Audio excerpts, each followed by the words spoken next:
বন্ধুরা আসসালামু আলাইকুম। নদীর মাছ, সাদা একদম গুঁড়া মাছ, অনেক দিন পর নদীর মাছ দেখলাম।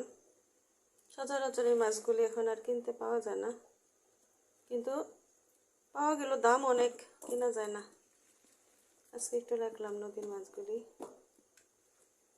ভালো একদম তাজা।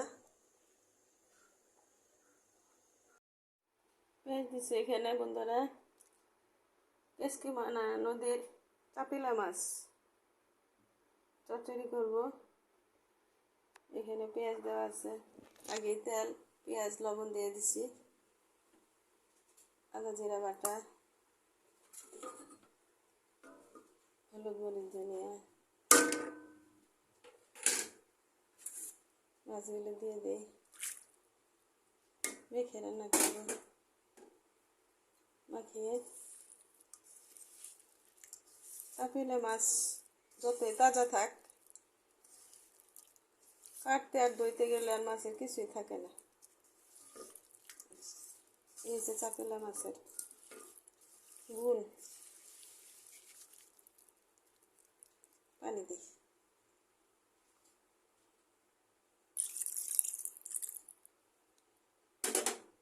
চুলা জ্বালিয়ে দিই।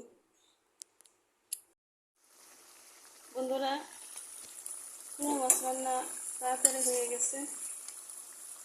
মাছ তো খুব নরম, গুঁড়া মাছ রান্না করতে বেশি একটা সময় লাগে না, বিশেষ করে চাপিলা মাছ একেবারে সময় লাগে না।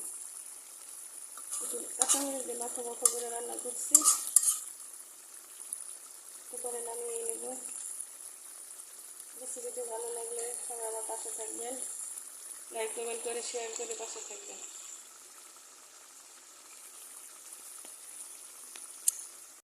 বন্ধুরা, চাপিলা মাছের চচ্চড়ি করছি, নদীর চাপিলা মাছ, দারুণ লাগে খেতে। বন্ধুরা দেখুন রেসিপিটি কেমন হয়েছে। রান্নাটা আমার শেষ হয়ে গেল। এই যে মাশাআল্লাহ, গুঁড়া মাছ খেতে কিন্তু ভালো লাগে, কাটার জন্য অনেক সময় খাওয়া হয় না, কাটতে কষ্ট লাগে, দেখা যায় গুঁড়া মাছ তেমন একটা আনা হয় না। এই তো মাশাআল্লাহ, সবাই ভালো থাকবেন। আসসালামু আলাইকুম।